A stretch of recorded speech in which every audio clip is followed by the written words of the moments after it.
متابعي قناة جيد فيزا، أهلا وسهلا بكم في هذا الفيديو الجديد. في هذا الفيديو غادي نشوفوا جديد مواعيد تاليس كونتاكت فرنسا مركز الرباط. كما كتشوفوا على الشاشة دخلنا الموقع ديال تاليس كونتاكت باش نشوفوا جديد المواعيد، وطحنا في هذا لو رونديفو. هذا لو رونديفو ديال لو 12 جونفي.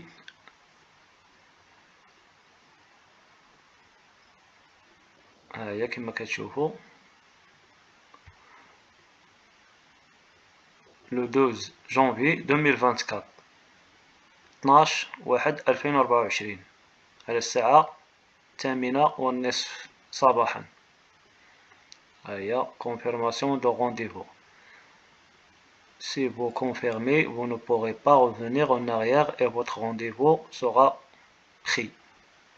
Votre rendez-vous est fixé pour 12/1/2024 à 8h30. أنا ما غنديرش لا كونفيرماسيون لهاد الموعد باش ما نحيدش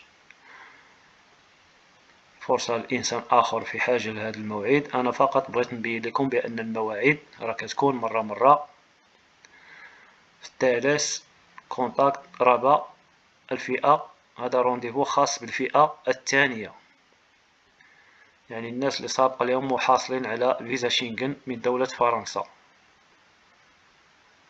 هما كما كتشوفوا إخوان، إلى هنا ينتهي هذا الفيديو.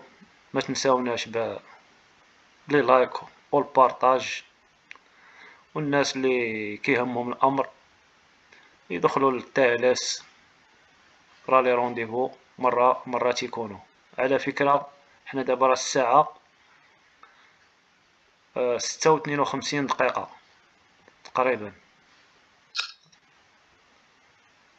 إخوان، إلى هنا ينتهي هذا الفيديو. السلام عليكم ورحمة الله وبركاته.